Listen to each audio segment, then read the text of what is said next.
भिक्षा में अवश्य दूंगी बाबा।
जब मैं आपको झोलिया में हाथ बढ़ाती हूँ मुझे हाथ क्यों रुक जाते हैं बाबा?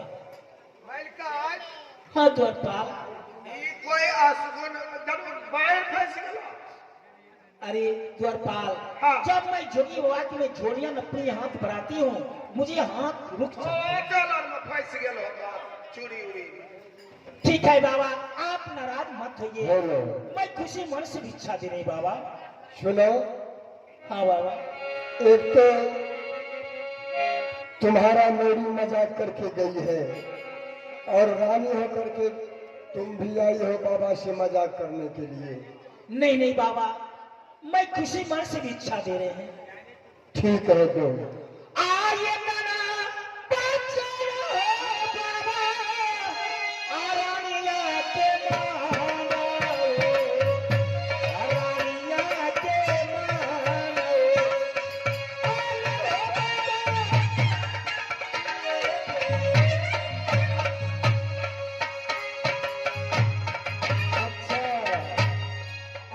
समझ लीजिए, आपने कहा जो आंचल में हाथ ठेक जाती है। सुनो, हाँ बाबा। पीछे मुड़ करके देखो, तुम्हारे पीछे कौन खड़ी है? बाबा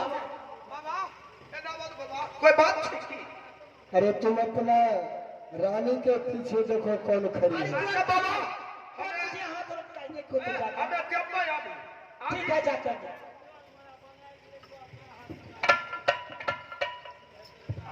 सुनो, बाबा ठीक है कल पीछे कौन खड़ी है? मलकान ई तोहर पुतो आइल छोया आइए, ई आज तक बूढ़ भए गेली, हमरा कोई तरबा के रूप नहीं देखलक के, मरी घर से बाहर कखे नहीं। ई अनाम देखो मतलब गोर कनाम वाली तो हारते होले ना अभी तक कोई प्यार नहीं देखने होता आई अरे सुनो, अब ये पुतो होकर के साउस के हाथ रोकने के लिए आई है। जबरदस्त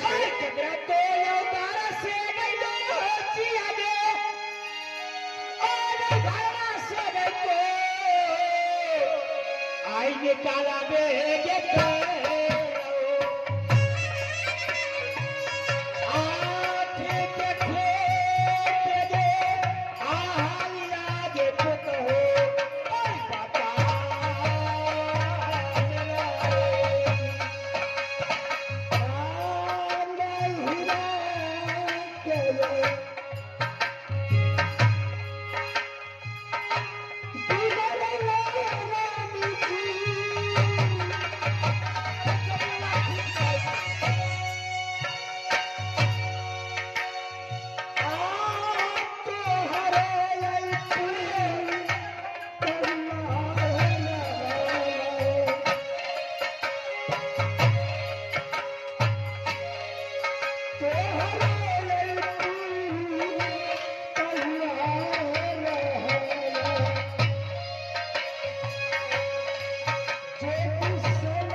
पूछूं? हे सासू जी, इतना गुस्सा क्यों हो रहे हैं आप? क्या सासू जी, आप भिक्षा किसे दे रहे हैं? क्या जोगी फकीर को भिक्षा दे रहे हैं? हे सासू जी, लड़ा झगड़ा करती है, हमको भिक्षा नहीं लेना है, यहाँ से जाना। आप जो जोगी फकीर का भिक्षा दे रहे हैं ना, वो कोई जोगी फकीर नहीं है सासू अरे जी। तो तब क्यों है? सासू जी, वो आपको बेटा है, इसलिए मैंने आपको हाथ को पकड़ कर रोक ली। ठीक है, जोगी फकीर मुझे बेटा है, तुम्हारे पास कोई पहचान है? हे सासू जी, क्या बोल रही हैं आप? सासू आगे जी, नाम है महिला के पुत हो, आइगा रबाने रात करोगे, आइगा रबाने रात करोगे, और सुरहत के सल्ला सल्ले गुसराई होए।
पहचान है तो मुझे बता सकते हो। हमारे पास पहचान अरे है। घूम फुट।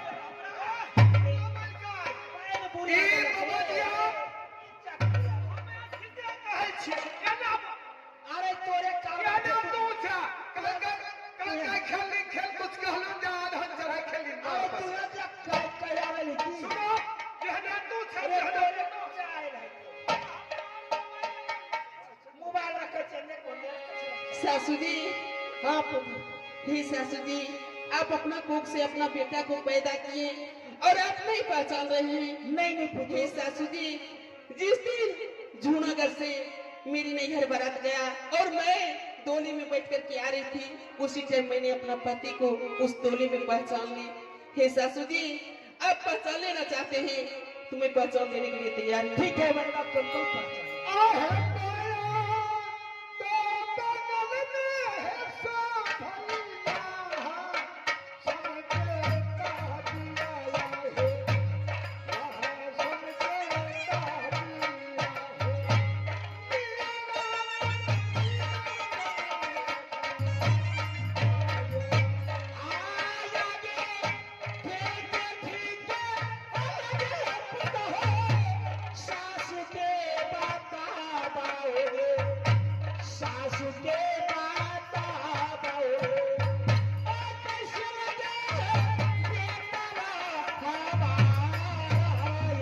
सासू जी, आप पहचान लेने के लिए चाहते हैं ना?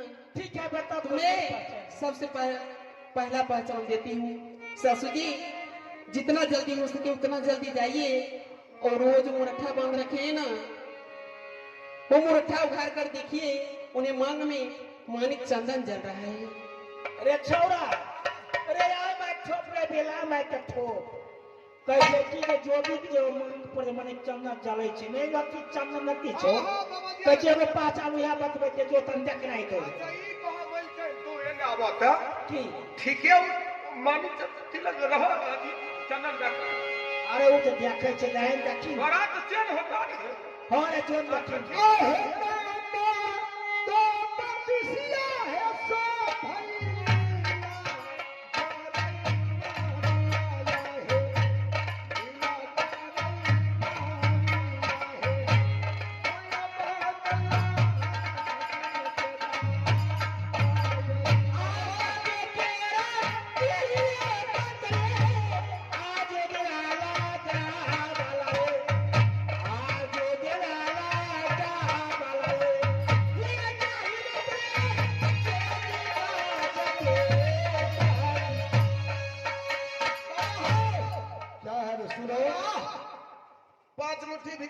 बाबा तनी भिक्षा बैठा नहीं देना है। ना बाबा रुको ना बाबा ई चंदन तनी हमरो घै दम बाबा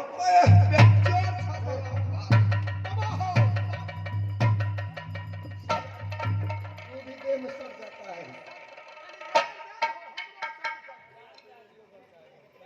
एकरो बुखार लग जाय छै एकरा एगो बाबा एकरा खातिर कब सुरप किन्ने आबै छै पिलाय देबै एकरा बुखार जान धै ये पी लिया कैप्सूल।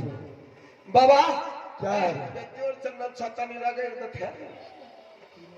ये रगड़ने वाला चंदन नहीं है, करने वाला चंदन चम है। चम बाबा इजके बैठा तुरंत भिक्षा दे अभी तुरंत ठीक है, जाओ ए, भिक्षा मलिका। देने के लिए जल्दी कहो।